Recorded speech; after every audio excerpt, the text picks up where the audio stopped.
Boa noite a todos, que alegria em nossos corações mais uma vez, podermos realizar mais um culto do Evangelho Cristão em nosso lar, convidando sempre Jesus a permanecer entre nós em todos os instantes de nossas existências, onde nesse momento mais do que nunca nos encontramos tão famintos, sedentos do amor e da misericórdia de Deus e de Jesus.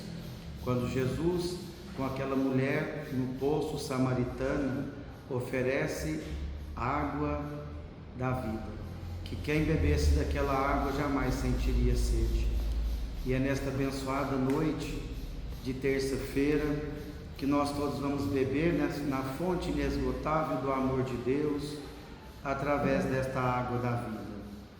Lembrando os nossos irmãos nos lares, que seja colocado o copo com água para ser fluidificada, aonde receberemos todo o medicamento, o lenitivo, o bálsamo para as nossas dores físicas e espirituais, através da realização do culto do Evangelho Cristão nos nossos lares. Para aqueles que não me conhecem, meu nome é Newton, mais conhecido por Shaolin, e assim então nós vamos iniciarmos o Evangelho no lar, fazendo a nossa prece, fechando os nossos olhos, acerenando os nossos espíritos, desligando do mundo material, permitindo-nos conectarmos com o plano maior, na presença doce, amiga e fraternal de Jesus, nosso irmão maior. Amado Mestre Jesus, nesta abençoada terça-feira, Senhor, nesse momento do início do anoitecer, que privilégio te buscarmos através do seu Evangelho de amor e de luz. Muito obrigado, Jesus. Agradecendo sempre, Senhor, porque temos muito mais a agradecer do que pedir. Por isso nós te agradecemos infinitas vezes, pela atual reencarnação, pela oportunidade bendita do recomeço, de sermos hoje melhores do que fomos ontem e amanhã melhores do que fomos hoje. Agradecendo Jesus por termos o que comer, o que beber, o que vestir, enquanto tantos irmãos nossos não têm sequer o necessário. Rogando Jesus, dedicando o nosso culto do Evangelho no lar desta noite, a toda a humanidade, em especial, Senhor Jesus, àqueles que mais sofrem, seja de dor física, dor moral ou dor espiritual. Agradecendo uma vez mais, Senhor, por te conhecermos e conhecermos o seu Evangelho de amor e de luz.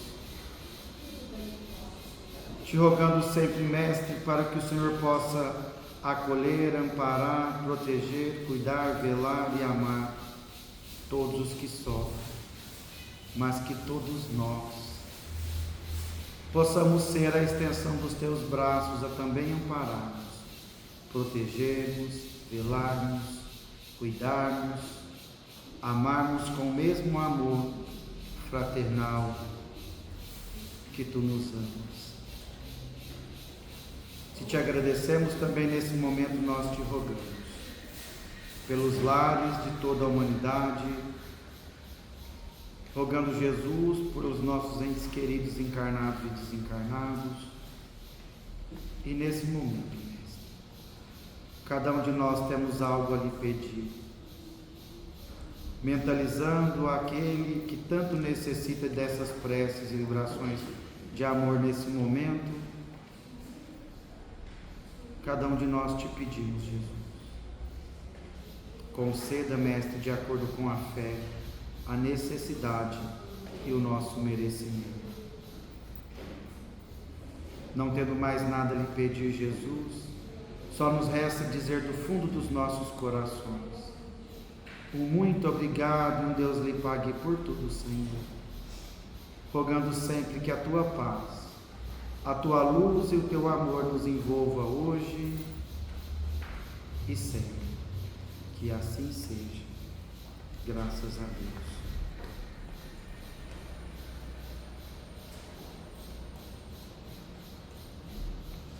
Que oportuno, nos reunirmos nesta abençoada noite, conectarmos pela prece, vibrando com tanto amor, convidando Jesus a adentrar e permanecer no nosso lar todos os dias de nossas existências, para nossa reflexão e para a nossa prática. No dia a dia, nós precisamos lembrarmos do Evangelho de Jesus, não apenas do conhecimento que nós já temos de sobra e que nós temos que lembrarmos da importância de colocar em prática. Quanto mais nós conhecermos, melhor. Mas quanto mais conhecermos e praticarmos, mais nós nos libertaremos de nós mesmos, das nossas amarras, das nossas mazelas, dos nossos equívocos, vícios, proporcionando a nós mesmos uma atmosfera de paz de espírito, de tranquilidade, de paz de consciência, e automaticamente espalhando luz em torno de nós mesmos, aonde aqueles que convivem conosco, direto ou indiretamente, serão muito privilegiados quando nós escolhermos optarmos pelo amor e pela luz.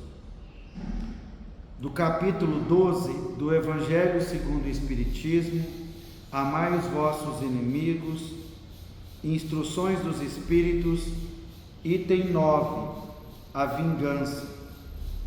A vingança é um dos últimos remanescentes dos costumes bárbaros que tendem a desaparecer dentre os homens.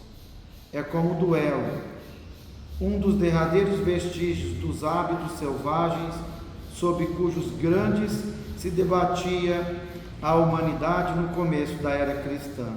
Razão porque a vingança constitui indício certo do estado de atrasos dos homens que a ela se dão e dos espíritos que ainda as inspirem.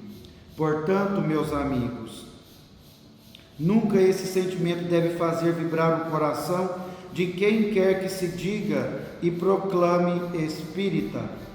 Vingar-se é, bem o sabeis, tão contrário àquela prescrição do Cristo. Abre aspas. Perdoai aos vossos inimigos.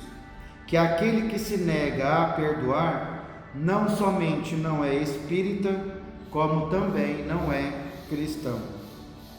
A vingança é uma inspiração tanto mais funesta quanto tem por companheiras assíduas a falsidade e a baixeza. Com efeito, aquele que se entrega a essa fatal e cega paixão quase nunca se vinga a céu aberto. Quando é ele o mais forte, cai qual fera sobre o outro, a quem chama seu inimigo, desde que a presença deste último lhe infame a paixão, a cólera e o ódio. Porém, as mais das vezes, assume aparências hipócritas, ocultando nas profundezas do coração os maus sentimentos que o animam. Toma caminhos escusos, segue na sombra o inimigo, que de nada desconfia e espera o momento azado para, sem perigo, ferir. Fora, pois, com esses costumes selvagens, fora com esses processos de outros tempos. Todo espírita que ainda hoje pretendesse ter o direito de vingar-se seria indigno de figurar por mais tempo na falange que tem como divisa. 2 pontos. Sem caridade não há salvação. Mas não posso deter-me a pensar que um membro da grande família espírita ouse jamais, de futuro, ceder ao impulso da vingança, senão para perdoar. Paris, 1862, Júlio Oliver. Belíssima lição, belíssimo manual de conduta para nos levar à felicidade absoluta. Manual de conduta que nos mostra qual o caminho nós devemos percorrer. A escolha é respeitada quando Deus nos concede o livre-arbítrio, respeitando as nossas escolhas. Hoje, na condição de espíritos, também de cristãos, como diz Júlio, nós temos algo a mais, que é exatamente essa contribuição que a doutrina espírita nos coloca. Nós somos privilegiados quando a doutrina dos espíritos vai nos dizer, esclarecer sobre a imortalidade da alma, que existe vida após a vida, sobre a comunicabilidade dos espíritos, o intercâmbio do mundo material com o mundo espiritual e vice-versa. A doutrina dos espíritos vai nos trazer a lei de causa e efeito, ou seja, quem com ferro fere, com ferro será ferido, e tantos outros conhecimentos que hoje nós já conhecemos, não somente espíritas, cristão. Cristão é todo aquele que segue o Cristo. E se nós já temos condições e estamos optando por caminharmos lado a lado com Jesus, nós não podemos deixar mais para amanhã, para depois, para quem sabe talvez um dia, porque o tempo corre muito rápido. Uma existência nós sabemos que é um estalar de dedos. Quando a gente vê, nós já terminamos aquele período oportuno da nossa atual reencarnação.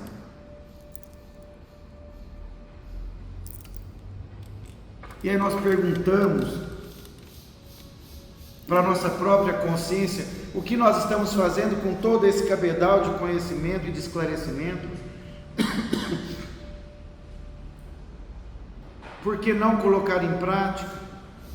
Por que não ficarmos ainda, muitas vezes, nem todos, muitos de nós, vinculados a sentimentos tão inferiores, sentimentos que nós já deveríamos, muitos de nós, termos deixado de lado, através do processo da evolução, da transformação moral? Saímos da barbárie, da civilização, passamos por uma lei mosaica, abençoada, claro, na época, a lei de Moisés, a lei de Italião, olho por olho, dente por dente.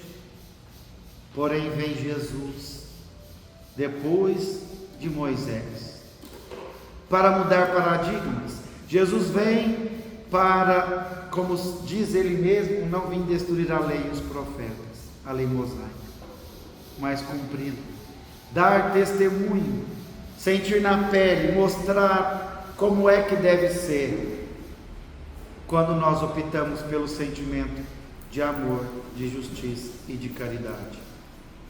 Nós não podemos mais alegar ignorância. E se nós já temos esse conhecimento, através do nosso irmão maior Jesus de Nazaré, quando vem na doçura, quando vai nos convidar, bem-aventurados os dóceis, os pacíficos, os que têm brando coração. Por que insistimos ainda hoje nesta vingança, nesse ódio, nesse desejo de fazer justiça com as próprias mãos? Quanto de sofrimento nós estaremos acumulando a nós mesmos? Quanto de sofrimento, de lágrimas, de sangue, de desespero, de angústia nós estaremos semeando? Aquilo que nós semeamos, nós iremos colher, não é assim? Não tem como plantar, semear espinhos e colher rosas. Por isso a gente já precisa repensar em tudo isso. No livro Paulo e Estevão, quando José, o pai de Gesiel, por conta, na época, eles cobram um imposto indevido altíssimo, mais do que era de lei ser cobrado, e ele estava com os impostos atrasados, eles decidem tomar a propriedade dele, uma pequena chácara, um pequeno terreno de espaço, rural, e ele se sente muito vingado, maltratado.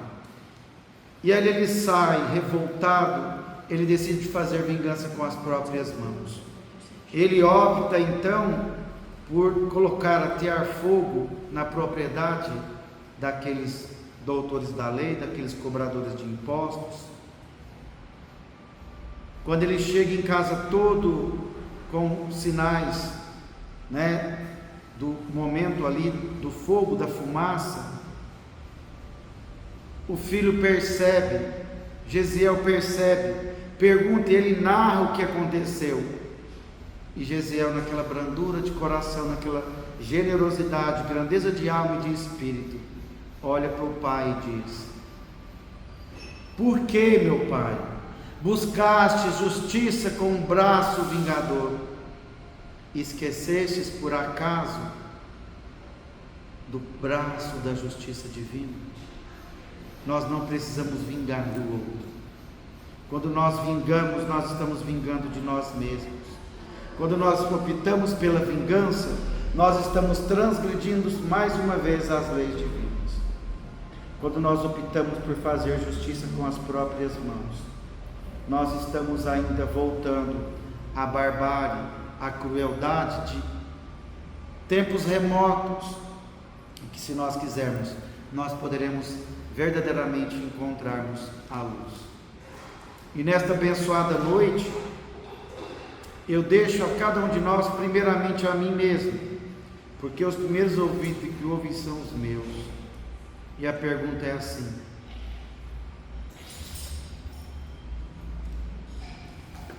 quer ser feliz por alguns minutos?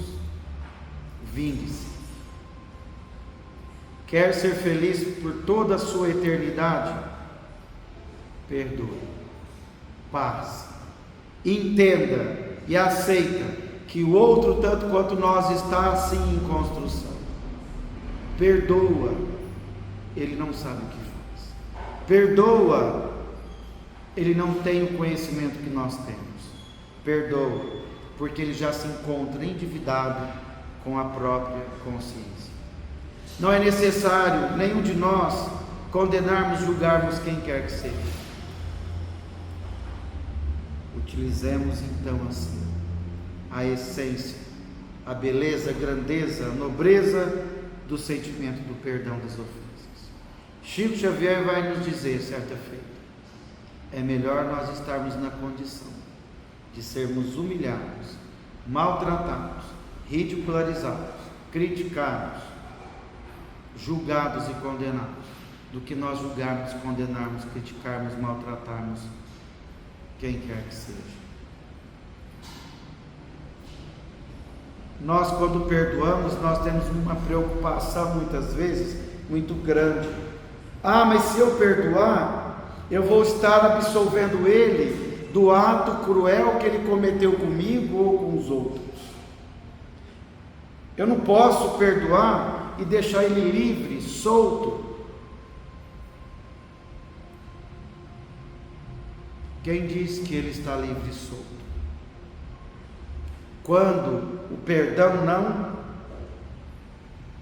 não liberta o outro do equívoco, o perdão não liberta o outro da própria culpa, não liberta e não absolve da dívida acumulada perante a justiça divina dele para com ele mesmo, com a própria consciência.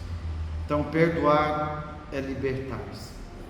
Perdoar é nos libertarmos daquele que nós ainda não temos muita afinidade, aquele que muitas vezes nos prejudicou, ou muitas vezes nós que fomos aqueles que prejudicaram. E se eu prejudiquei, para que o outro não tenha sentimento de vingança e de ódio para comigo, que eu tenha grandeza de alma. Não sejamos tão, querendo ser tão grande, de ter a grandeza de alma e de espírito, não, de termos escolhidos e escolher sempre ir lá e dizer: me perdoa, eu te magoei, mas eu estou magoado, eu te machuquei, mas me machucou em mim também. Então, E a gente encerra o nosso Evangelho, comentário da noite, lembrando de um psicólogo americano, quando ele diz que quando nós não perdoamos, é o mesmo que quando uma cobra nos pica e nós permitimos que o veneno da cobra permaneça em nós, no nosso organismo. Que o problema não é a picada da cobra, é o veneno que nós deixamos correr na nossa corrente sanguínea, causando danos, transtornos, sofrimentos imensuráveis, que com certeza, muito provável, vai retardar a nossa tão almejada felicidade. Que Deus e Jesus, vamos então só lermos um trechinho de um livro chamado Otimismo Todo Dia, que na realidade nós estamos todos precisando muito, né, Ana Cláudia? Desse otimismo, dessa esperança, dessa força, dessa fé. E o livro Otimismo Todo Dia, a lição vem dizer para nós assim: se você gosta de examinar tudo, procure selecionar o que lhe faz mais feliz. Faça isso com atenção, com vistas a um hoje e a um futuro especial que você deve construir. Apenas acumular informação é esforço desnecessário a confundir os objetivos. Selecione o que tem valor e mérito, que ajuda, acrescenta e faz luz, alegria e otimismo. Depois, siga nos bons propósitos, em direção a um progresso que bate bem com o seu jeito de ser. Quem não sabe para onde vai, fica paralisado ao ver estradas pela frente. Quem não sabe para onde vai, qualquer lugar é suficiente. Quem não sabe para onde vai ou quer ir, qualquer lugar satisfaz.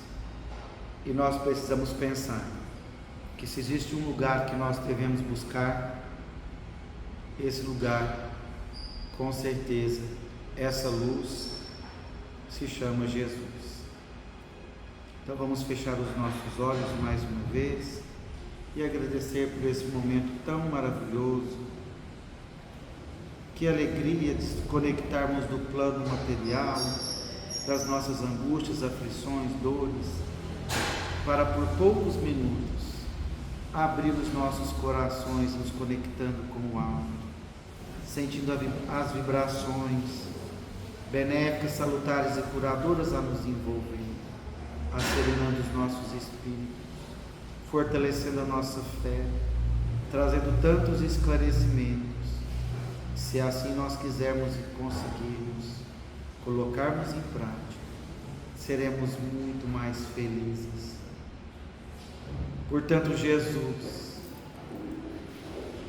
agradecemos imensamente por esse banquete de luz que ora foi ofertado a cada um de nós, neste lar chamado Seva.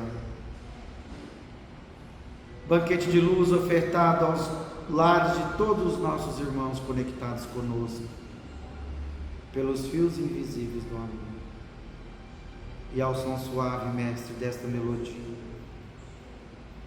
Só podemos dizer do fundo dos nossos corações mais uma vez: um muito obrigado, e Deus lhe pague por tudo, Senhor.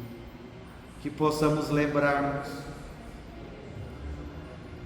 de que o Senhor está e sempre estará ao nosso lado, aguardando apenas que nós estendamos as nossas mãos, para que assim, Jesus, possamos caminharmos lado a lado contigo, para trabalharmos, Senhor, desinteressadamente, oferecendo o nosso coração através da caridade moral, oferecendo, Jesus, o nosso dinheiro através da caridade material, que possamos oferecer o pão material, mas sobretudo o pão espiritual, que possamos, Jesus, permitir os outros serem felizes, através do nosso sentimento de perdão.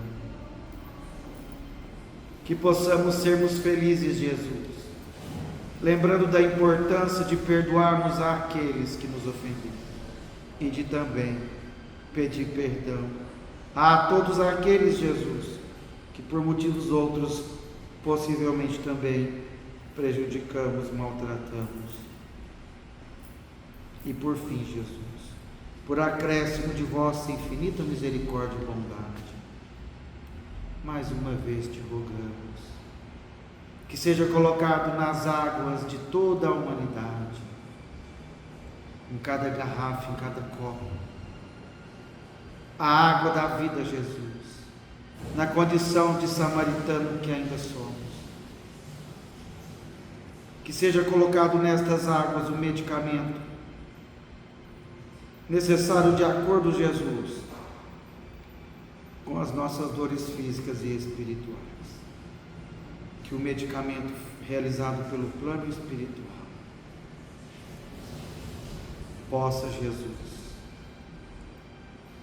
curar as nossas dores físicas e espirituais, rogando sempre, Jesus,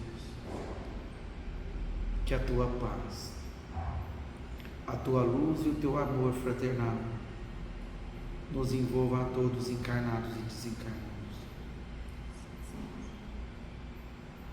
E que todos aqueles, Jesus, nossos entes queridos à distância, encarnados e desencarnados, sejam também todos agraciados por essas emanações de paz e de luz que ora reina entre nós.